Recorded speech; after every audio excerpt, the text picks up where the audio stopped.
पहले राउंड की बातचीत के बाद ईरान ने अमेरिका को दो टूक शब्दों में चेतावनी दी।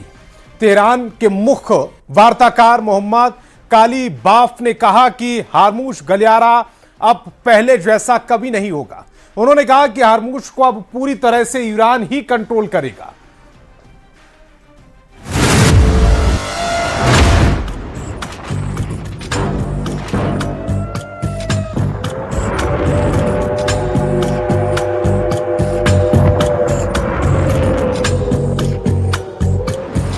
लेबनान में इजराइल का वॉर जोन एक्टिव है और ईरान में अमेरिका की डील पर वॉर मीटिंग हो रही है।